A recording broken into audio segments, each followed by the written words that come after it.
Need to improve your club on Ultimate Team? Check out IGDM for safe and reliable coins with the link in the description.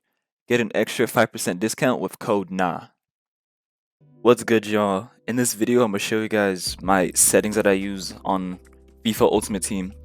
I'm going to go over settings that maximize things like FPS, performance, prevent lag, give you the smoothest possible gameplay and also the best possible gameplay. And first, we're going to be starting off with Ultimate Team settings, which there aren't many of, but as you can see, there's matchmaking settings, which are really important. Obviously, first thing that you're going to do is you're going to make sure approximate location matchmaking is set to yes. That way you get put in matches closest to servers for you, so that's going to minimize your ping, so you're going to get the smoothest possible gameplay. And then for crossplay enabled, if you are on console, I would turn this off if I were you, because there's usually issues when playing against people on things like PC and stuff. So if you are on console, I would absolutely turn this off. If you run PC, I would turn this on though, because in my opinion, and from what I've seen, console players are more easier to play against than PC players.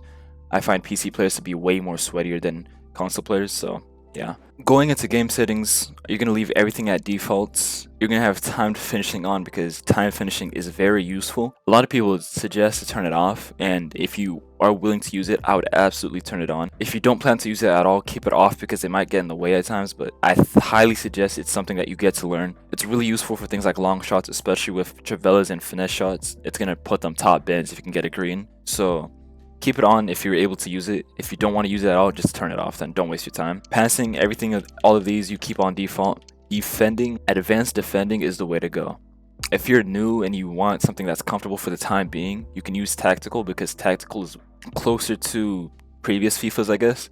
But advanced is the better defending. It's harder, but if you take the time to learn and you adapt, this is the defending that is superior to any other to tactical defending. So you're going to want to use advanced defending if you want to be the best possible defender. Like I said, it's going to be harder if you're new to FIFA. However, advanced defending just gives you more options because you now have the ability to do shoulder challenges. So you don't really have that with tactical defending. Tactical defending is way more shallow. You have less animations and things like that. But advanced defending, being able to do those shoulder challenges by yourself is really, really helpful. So yeah. All of these you're going to keep on default. And then dribbling, orbit dribbling, it's on for me right now, but I'm going to turn it off, matter of fact, because I've realized I've literally never used this.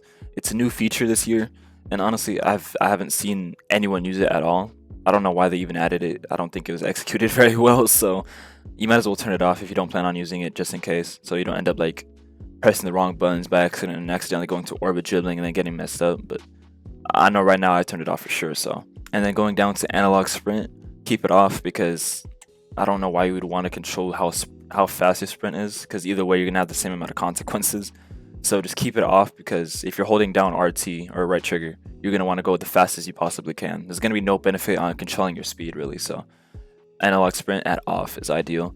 Going straight to camera settings, the meta this year is absolutely co-op, and I use 20 height and 0 zoom.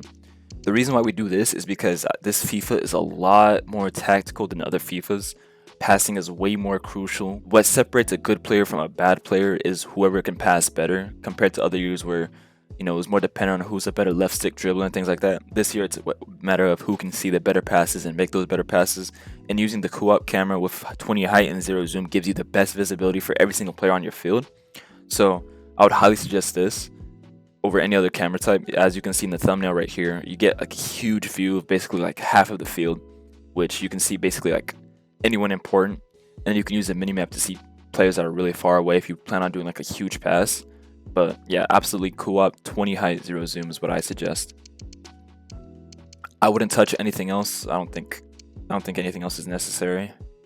Going into visuals, I would turn off playstyles plus overhead indicators primarily for two reasons. One, there's actually rumors that this setting right here does cause lag. For context, this is the setting that whenever your player has a playstyle plus, contextually the little thumbnail will show up above their head telling you like that it's on or that it's about to be used or whatever. I don't see the point even having it on, primarily because if I have a player with a playstyle plus, I'm gonna know he's gonna have that playstyle plus, so I don't really need to be reminded. So I would just turn it off, because if it's true that it does cause lag and it does cause stiff like issues with the players or whatever, it's better just play it safe and keep it off, because like I said, All this does is remind you that you have a play stop plus, but you have 11 players on the field, so it's going to be pretty easy to remember who has who, you know? Going to accessibility, this is like a little thing I do for the sake of graphics. I have my brightness set at 6 and contrast set to 4.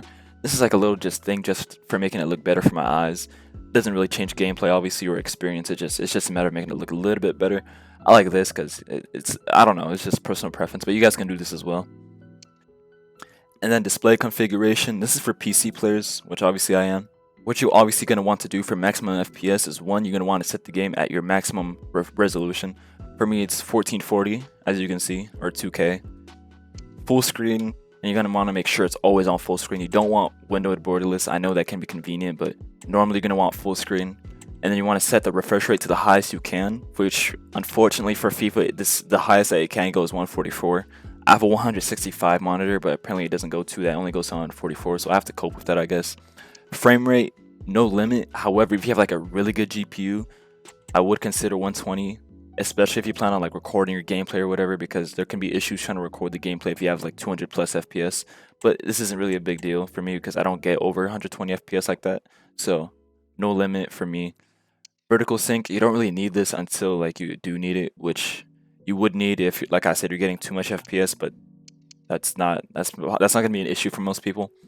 Dynamic resolution scale, you don't need this unless you have a really bad PC, so keep this off. Cutscene quality, I like this at full, but it doesn't really matter because as you can see, it's cutscene quality. I don't think most people care about cutscenes. Strand-based hair is really performance effective or affecting. It basically just gives, like, you know, the players like a really realistic hair. I have it off because it really affects your FPS and it doesn't really change gameplay at all. It's just for the sake of making certain animations look cooler, I guess, but it doesn't really matter, so I keep it at off. I have rendering quality and grass quality at low, primarily because these things only affect like the cutscenes and stuff. So I want maximum FPS when I play because I play competitively. So I have everything set to low, and this includes crowd quality as well because these are things you don't really see when you're actually playing. These are things you really see during cutscenes, and when you're trying to play it the best you can, every small thing matters. So to get maximum FPS, I put everything at low, and the game still looks fine either way. I wouldn't be too worried about like actual graphics. So. And then for those on PC, we can go over NVIDIA control panel settings. If you don't have PC or you don't have obviously something like NVIDIA control panel where you're able to customize your colors really, I would double check your monitor and experiment with colors on those. You should be able to edit monitor color settings if you're on console, something like that. But for people on NVIDIA, obviously what you want, you're gonna go to desktop color settings right here, and then you're gonna go down here. The one thing I'll only change is digital vibrance. I push this up to 75. It just makes your overall monitor and everything that you see on your monitor way more colorful. Color is way stronger and things like that. I just like how it looks. Makes color pop out a lot more when I'm playing FIFA, so that's the only thing I really change. I would not change anything else because it can make things look weirder and unrealistic or kind of silly, but all I change is digital vibrance, so just keep that in mind. I would not change anything else. If you change things like gamma, these might be helpful if you're in a situation where the game is too dark or something, or if your monitor is just too dark or whatever, but I wouldn't recommend any of that with my monitor, so digital vibrance is what I would use. Put it at 75%.